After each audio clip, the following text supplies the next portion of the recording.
sorry. I'm very embarrassed. I should have been here first and I came last. I wasn't here when Nidhi was talking, and Vinda's already talked about everything that I could possibly have talked about. So I have just a couple of points, 3 points in fact. But before I start, I have a confession to make.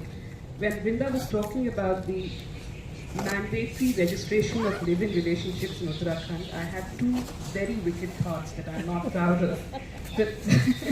The first thought was, it's very petty, but I was thinking that this will then also apply to Israeli couples who come down to Uttarakhand between their serving time in the IDF and life and spend some time in Uttarakhand. If you're there for more than a month, then you have to go and compulsorily reside more than a year. So if they're there for more than a year, then the Israeli couples have had it.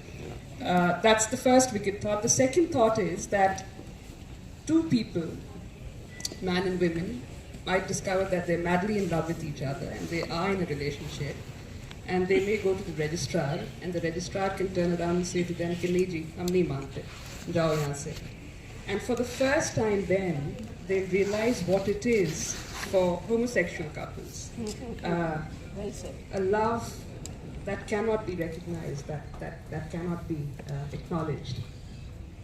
So anyway, moving on from here, the first point, I was also thinking that the UCC is a normative document. It claims to be reformative. We're bringing in new laws that are reformative, and therefore we are laying down for you what is morally correct, and what is outside of the UCC is not or should not be the norm. It's not good enough. It's not moralistic.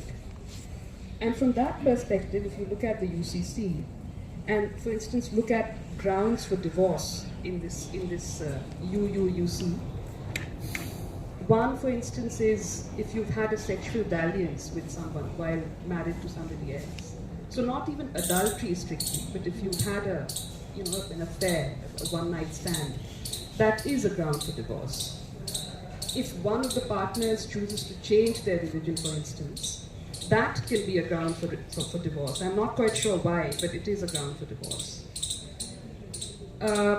Both these grounds are sourced in the Hindu Marriage Act, which is then again Hindu codified law.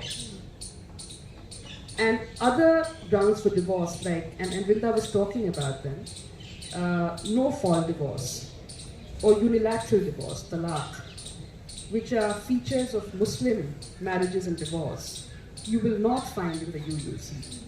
So what does that say to you? It says that the Hindu norms, the Hindu codified norms for divorce, is what we want to accept as the Indian norm. But the Muslim norms are not good enough. They've been left out of the UCC. That's just one part of it. Vinda was also talking about wills. Wills are mentioned in the code, but it's again sourced to the Hindu Codified Act. You can will away anything. The safety latch that is present in Muslim law, where you're not allowed to will everything without the proper consent of your heirs, is missing in the UCC. So again, the point is that it's all sourced from Hindu codified law. The Uniform Civil Code, by default, is very much Hindu. The third thing that I noticed was, even in my family, in Muslims generally, cousins marry a lot. Cousins marry each other. Now that's prohibited in the Uniform Civil Code. A lot of marriages in my family, in fact, may be annulled because they are between cousins. Although the code provides for exemptions, you can go and say that, this is my customary practice, and they will exempt you, they will let you marry, but it's still an exception. It's an exemption. That's not the norm. So I thought I'd made a discovery. I was making the argument that this is really Hindu codified law. It's all sourced from the Hindu Marriage Act, the Hindu Succession Act. Until I discovered the Indian Marriage Act, the secular form of marriage and divorce in India. A lot of comrades, when they do get married, marry under the Indian Marriage Act, in fact. And would you believe it, that the Indian Marriage Act is also sourced from the Hindu Marriage Act. The Indian Marriage Act also has exactly the same grounds for divorce that the Hindu Marriage Act does. The Indian Marriage Act, which is our secular law, also has the same prohibited degrees of relationship that the Hindu Marriage Act does. So already in 1954, the default secular law is very much upper caste Hindu. That's your Hindu codified law. And I hadn't realized this until very recently when I read it with more interest, when I compared the Hindu Marriage Act with the Indian Marriage Act with the UCC. So that's the first point. The second point is somewhat unrelated. I was watching this Instagram interview between some influencer and some apparent celebrity. I don't know either of the gentlemen, but neither of them was very bright, I have to say, just from the expression on their faces. But one was asking the other questions, the other was taking a long time to comprehend and then answer them. The first question was, is this a Hindu Rashtra? And he thought about it and he nodded and he said, yes, हाँ है. And then the first man said, क्यों है? And then he prompted him. He said, यहाँ सारे ही हिंदू हैं. So the other man says, हाँ, यहाँ सारे ही हिंदू हैं. So again the first man, the influencer, says to him, मगर यहाँ सारे हिंदू क्यों हैं? So then again he thought about it and he said, इसलिए कि Hinduism is a way of life. तो जो भी उस way of life को follow करता है वो हिंदू है. And I was thinking that this interview is so typical of what is going on generally, because A, nobody's thinking about anything, B, nobody seems to be very bright, 3, basically the cognitive abilities have collapsed. You're leaving your self-description or description of others or the labeling of others to third parties. Somebody is saying to us what we are and what we should be and also what we are not. And then now if you compare again this whole business about live-in relationships and the mandatory registration of live-in relationships, it's doing exactly that. It's collapsing your own cognitive abilities, the cognitive spaces that were earlier available to us, and letting the state decide whether we're in a relationship, whether we actually love someone, whether we deserve to be with them or not. And compare this with the Domestic Violence Act of 2005, which was a much more organic act.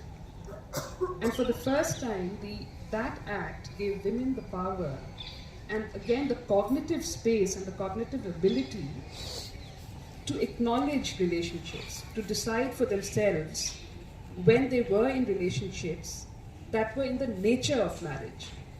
It was for the woman to decide, to realize, to acknowledge, and if she wished, then take the matter to court before the magistrate.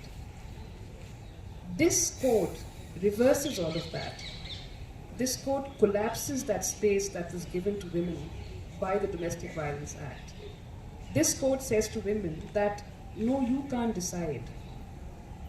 At best, you can make an application, a joint statement before us, and we will inform the police, and we will inform your parents, and then we will conduct an inquiry to which we will call your nosy landlord as a witness.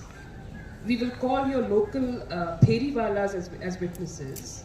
We will call some of your friends or employers or teachers or parents as witnesses. We'll call the local constable, and then we will sit together and we will decide whether you're actually in love or not. And we will decide whether you're actually in a relationship or not. And if we decide that you're not, then your love or your relationship will not be recognized in law. And that is absurd when you think about it. And also, when you think about it, the state has a very discernible, a very tangible hold on very personal moments and very, very personal and intimate emotions, right? not just the state, every nosy neighbor, everyone who shouldn't be a part of that intimate decision is being invited to come in. So that, I think cognitive spaces are being collapsed. That's the second point. And the third point, which is really a question that I keep asking myself, very often in court, I find that I'm defending things that I normally wouldn't be. For instance, I was against the abolition of triple talaq in court. Or sometimes I'm in court defending halala, and I'm not even sure what halala is, and it sounds scandalous. But when somebody files a PIL and says ban this and ban this and ban that, and bring in uniformity, then I find myself standing with people or groups who I normally not associate with, including the All India Muslim Personal Law Board, including the Jamaat, including some very annoying husbands, Muslim husbands. But I find that I'm on the same side, and I question that often, and I ask myself whether this is our Shabano moment, whether I'm on the wrong side of history. Why am I doing this? And I've thought about this very carefully, but I also tell myself that what the state is doing, or what these petitions in court are asking for, when they're asking for a ban on all forms of talaq, or when they're asking for uniformity of personal laws, it is not an organic process. It is not about rights. It is not about autonomy. It's about a rearrangement of power on the ground, where power is in fact being centralized and not democratized. It's about a centralization of power. So I'm opposing it because I'm opposing that centralization of power. I'm opposing hegemony. And I'm wanting democracy. I'm wanting more autonomy for people. Because this kind of demand, this kind of articulation is not born out of any organic process. It's not come from, actually from women's groups or from women's movements, which the previous articulations had come from. So this is coming from a position of power. This is coming from a majoritarian, regulatory, carceral state that is saying to people that you move away, I know what is best for you, I will decide. And if you don't abide by what I say, then off you go to jail. So it's a majoritarian, carceral position of power. And in opposing the UCC in this moment, I think I am opposing the centralization of power. Look at, it was a very slow movement, but women's groups, especially those who work with Muslim women, were working on nikahnamas, the standardization of Muslim marriage contracts, trying to redistribute power within Muslim families at least to begin with. Right? So these Muslim nikahnamas, these Muslim marriage contracts were trying to distribute power in such a way that the husband and wife would have very equal rights and liabilities and duties. So maintenance, divorce, all of that would be,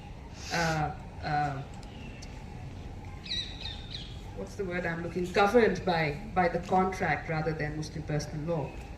But the state-led focus on the scandalous triple talaq, scandalous but numerically very insignificant, has taken away from that movement. Now nobody's talking about nikahnamas, nobody's talking about redistribution of power within the family. We're only talking about now the new law which criminalizes the act of pronouncing triple talaq. So now the Muslim wife is not necessarily equal in rights to the Muslim husband. She doesn't have the same rights in terms of the nikahnama, but what she does have is the power to pick up the phone and send her husband to jail at any point of time by sometimes making false allegations saying that he's pronounced triple talaq.